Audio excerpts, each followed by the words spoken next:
नमस्कार दोस्तों, जय हिंद। स्वागत है आप सभी का निफ्टी बैंक निफ्टी एनालिसिस की एक न्यू वीडियो में। आज हम लोग बात करेंगे कि मंडे यानी कि 13 ऑफ फरवरी को हमें कैसे ट्रेडिंग करनी है और क्या इंपॉर्टेंट लेवल्स रहेंगे हम लोगों के लिए, और क्या हमें मार्केट में बाइंग व्यू लेके चलना चाहिए या फिर सेलिंग व्यू। देखो, मैंने तुम्हें दो चीज़ें बताई थी। एक एक्सपायरी डे पे तुम्हें जो बोला था मैंने कि 41,600 पे कॉल राइटिंग है बिग प्लेयर्स की, और इन द एंड जो मार्केट था 9 फरवरी का, बहुत कोशिश किया यहाँ पे 41,600 के ऊपर जाके क्लोजिंग करने का, लेकिन मार्केट ने क्लोज किया 41,600 के नीचे। फिर नेक्स्ट डे यानी कि फरवरी को मैंने तुम्हें बोला था कि हमें वही व्यू कंटिन्यू लेके चलना है कि मार्केट पे 41,600 पर कॉल राइटिंग है बिग प्लेयर्स की। देखो, एक भी कैंडल ने यहाँ पे क्लोजिंग नहीं दी मार्केट में। उसका रीजन समझो, 41,600 के ऊपर मार्केट कई बार गया, ठीक है, 650 660 यहाँ तक गया। इवन कैंडल्स भी यहाँ पे क्लोजिंग दे दी, लेकिन मार्केट ने क्लोजिंग करने के बाद भी ऊपर क्यों नहीं गया। इसका रीज़न बताता हूँ कि 41,600 पे सेलिंग थी और जो बिग प्लेयर्स थे वो एक्टिव नहीं थे।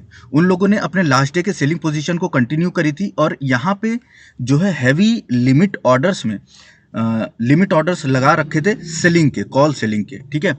अब इसकी वजह से क्या हो रहा था कि जितनी बार रिटेलर्स या फिर कोई भी मार्केट को ऊपर लेके जाने की कोशिश कर रहा था, तो तुम यहाँ पे ध्यान से देखो, ये विक्स देखो, कितनी बड़ी बड़ी विक्स यहाँ पे रिजेक्शन की मार्केट में बनी उस दिन। और ये देखो एग्जांपल के तौर पे, क्यों? क्योंकि यहाँ पे लिमिट ऑर्डर्स लगे हुए थे। जैसे ही मार्केट यहाँ पे जाता था, सेलिंग के ऑर्डर हिट हो जाते थे और मार्केट फॉल कर जाता था। ये पूरा व्यू था फ्राइडे के दिन। पूरी तरीके से ये व्यू हमारा 100% सक्सेसफुल रहा। अब ऐसे में क्या होता है कि जब बिग प्लेयर्स एक्टिव नहीं है, मार्केट में मूवमेंट नहीं होता, हमारा व्यू भले ही सही क्यों ना हो, फिर भी बाइंग साइड में हमें प्रॉफिट नहीं हो पाता। क्यों? क्योंकि प्रीमियम डीके बहुत ज़्यादा हैवी होता है। इसलिए मार्केट में जिन लोगों ने क्या कहते हैं, सेलिंग करी 41,600 पे, डेफिनेटली उन लोगों ने 9 फरवरी से लेकर 10 फरवरी 150 पॉइंट्स प्लस प्रॉफिट बुक किया। लेकिन जिन लोगों ने बाइंग करी उन लोगों को कुछ खास प्रॉफिट नहीं हुआ, व्यू सही होने के बावजूद। तो ऐसे ही होता है मार्केट में, इस चीज़ को भी याद रखा करो। ऑप्शन बाइंग में व्यू सही भी हो तो भी जरूरी नहीं है कि मार्केट अगर रेंज बाउंड हो गया ना, तो ऑप्शन बाइंग में बहुत ज़्यादा प्रॉफिट तुम्हें देखने को नहीं मिलेगा। तुम्हारा व्यू भले ही सही हो तब भी तुम्हें को 10 5 पॉइंट 20 पॉइंट का लॉस होगा ही होगा। ऐसा होता है शेयर मार्केट में। अब मैंने तुम्हें बताया था कि 41,600 एक इंपॉर्टेंट सेलिंग पोजीशन है। अब मैं यहाँ पे व्यू चेंज करना चाहूँगा बैंक निफ्टी के लिए, मंडे के लिए। देखो, इंपॉर्टेंट जो सपोर्ट अब बैंक निफ्टी ने यहाँ पे, देखो यहाँ पे अगर रिजेक्शन के वीक्स फेस किए मार्केट ने, तो यहाँ पर भी तो रिजेक्शन फेस किया ना काफी ज्यादा। देखो यहाँ पे, इसका मतलब क्या है कि मार्केट ने कहीं ना कहीं यहाँ पे सपोर्ट भी बनाया है, तो उसके बारे में भी बात करूंगा। लेकिन एक चीज मैंने तुम्हें जब वीडियो बनाई थी, तुम्हें क्लियरली ये चीज बोला था कि मार्केट में 10 फरवरी को मैं यहाँ पे कोई भी ब्रेकआउट या फिर ब्रेकडाउन की ट्रेडिंग नहीं करूंगा। फ्राइडे के दिन पे मैं रिवर्सल की एंट्री प्लानिंग करूंगा, चाहे वो 41,450 के पास से अपसाइड का रिवर्सल हो, चाहे वो 41,600 के पास से डाउन साइड का रिवर्सल हो। मार्केट तुम्हारे सामने है, तुम देख सकते हो। दोनों ही इंपॉर्टेंट लेवल से मार्केट सिर्फ रिवर्स किया है, फेक ब्रेकआउट भी किया है और लोगों को ट्रैप भी किया है, दोनों साइड। और मैंने तुम्हें क्लियरली वीडियो में बताया था कि फ्राइडे के दिन 10 फरवरी को हमें सिर्फ और सिर्फ रिवर्सल की एंट्रीज ढूंढनी है, और मार्केट में हुआ भी वही। दोनों ही इंपॉर्टेंट लेवल से मार्केट रिवर्स किया। 600 के पास से रिवर्स किया, तो मैंने तुम्हें 350 का टारगेट दिया था, लेकिन मार्केट यहाँ पे 390 के आसपास से गया और रिवर्स हो गया, लेकिन रिवर्स किया। तो इसलिए लेवल्स बहुत ज़्यादा इंपॉर्टेंट होते हैं। अब देखो, मैं तुम्हें बताऊं, यहाँ पे एक इंपॉर्टेंट सपोर्ट मार्केट ने बना लिया है, और ये जो रेजिस्टेंस है अब 41,600 का वीक हो चुका है, ठीक है। मतलब इसके ब्रेक करने के चांसेस बहुत ज़्यादा इंक्रीज हो चुके हैं, और 41,450 हमारे लिए एक मेजर सपोर्ट का यहाँ पर लेवल बनेगा, 41,450, ठीक है। 41,450 से हमें ट्रेडिंग कैसे करनी है इसके बारे में अब सोचो। सबसे पहले मैं तुम्हें यहाँ पे एक मेजर सपोर्ट एंड एक मेजर रेजिस्टेंस बनाकर दे देता हूँ, ठीक है। हमारे पास जो मेजर यहाँ पे सपोर्ट रहेगा बैंक निफ्टी का, वो रहेगा 41,450 का, और जो रेजिस्टेंस रहेगा इंपॉर्टेंट, वो हमारे पास एक बहुत ही मेजर रेजिस्टेंस है, वो है 42,000 का। ये एक बहुत ही बड़ा और बहुत ही मेजर रेजिस्टेंस है। यहाँ पे बहुत हैवी सेलिंग करी गई है। क्यों करी गई है ये भी बताऊंगा। अब देखो, मार्केट मान के चलो कभी ओपन होता है कल 41,600 एंड 500 के बीच में। हमारी कोशिश ये रहेगी कि हम 41,500 के पास से रिवर्सल की एंट्री प्लान करें। हमारा टारगेट यहाँ पे रहेगा 41,850, 41,950। जब मार्केट 42,000 के पास पहुंचेगा तब मैं तुम्हें ग्रुप पे अपडेट करूंगा कि क्या इस लेवल को ब्रेक करेगा या फिर नहीं करेगा, क्योंकि यहाँ पे एक बहुत बड़ी हैवी सेलिंग पोजीशन बनाई गई है। यहाँ पे ये सपोर्ट बना है, लेकिन बहुत ही ज़्यादा स्ट्रॉन्ग सपोर्ट, इसको मत समझना। कल मार्केट मान लो अगर ब्रेक करता है 41,450 को और क्लोजिंग कैंडल अगर दे देता है 400 के नीचे, ठीक है, 41,400 के नीचे क्लोजिंग अगर कैंडल दे देता है तो हम यहाँ पे सेलिंग करेंगे, पुट बाइंग करेंगे। हमारा टारगेट यहाँ पे हो जाएगा 41,150 का, ठीक है।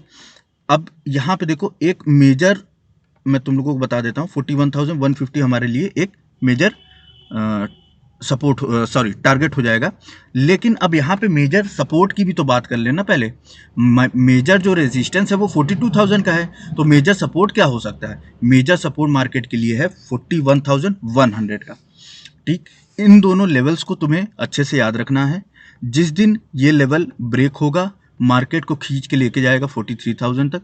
जिस दिन ये लेवल ब्रेक होगा मार्केट को खींच के लेके जाएगा 40,600 तक, और 40,600 को भी अगर यहाँ पे ब्रेक कर देगा तो इजीली 39,000 तक खींच के लेके जाएगा।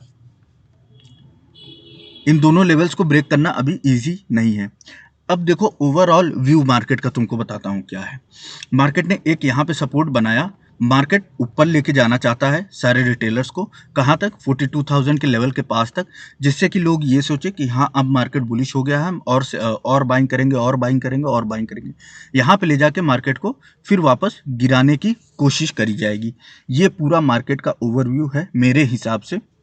लेकिन ऐसा नहीं है कि ये ओवरव्यू है तो 100% करेक्ट भी है। एफआईआईज हमेशा प्रॉफिट में ही अपनी पोजीशन को काटेंगे, ऐसा नहीं है। कट टू कट भी काट सकते हैं या फिर छोटे मोटे लॉस में भी काट सकते हैं, क्योंकि उनका जनरली प्रॉफिट जो होता है काफ़ी बड़ा होता है। तो ये मेरा व्यू है। अब मैं तुमको बताता हूँ कि 42,000 बहुत इंपॉर्टेंट मेजर रेजिस्टेंस क्यों है। देखो यहाँ पे जब मार्केट यहाँ पे गया था बजट वाले दिन, बजट के दिन तुम्हें याद होगा 42,000 तक मार्केट गया था। उसके बाद देखो कितना बड़ा वन वे डायरेक्ट 1500 पॉइंट का फॉल यहाँ पे मार्केट ने वन वे हमें दिया था उस दिन। इसका मतलब क्या है? यहाँ पे कोई तो ऐसा मेजर रेजिस्टेंस रहा होगा या फिर इस दिन क्रिएट हुआ होगा। नहीं, इस दिन नहीं क्रिएट हुआ था, ये रेजिस्टेंस और पहले से ही बना हुआ था। कब? इसके बारे में भी बात करते हैं। ये देखो जब अडानी हिंडनबर्ग का हिसाब किताब चल रहा था तब मार्केट में जब सेलिंग हुई थी तो मार्केट में एक हैवी सेलिंग 43,000 के लेवल पे करी गई है, एक हैवी सेलिंग 42,000 के लेवल पे करी गई है। अब यहाँ पे देखो जो सेलिंग करी गई है ना, इस लेवल को जब ब्रेक करेगा मार्केट तो इस लेवल तक जाएगा आराम से और यहाँ से रिवर्सल के चांसेस रखेगा। लेकिन फिलहाल अभी मान के चलो कि ये पोजीशन भी एक्टिव है, ये पोजीशन भी एक्टिव है, और ये वाली पोजीशन तो कब की खत्म हो चुकी है। तो जब पोजीशन क्लोजिंग होगी या फिर वीकनेस आएगी उस पोजीशन पे तो मैं तुम लोगों को अपडेट करके ग्रुप पे बताऊंगा। लेकिन फिलहाल के लिए तुम बस इतना मान के चलो 41,000 एक मेजर सपोर्ट है, 42,000 एक मेजर रेजिस्टेंस है। कल मार्केट इंट्राडे के लिए हमारे पास सपोर्ट है 41,450 का।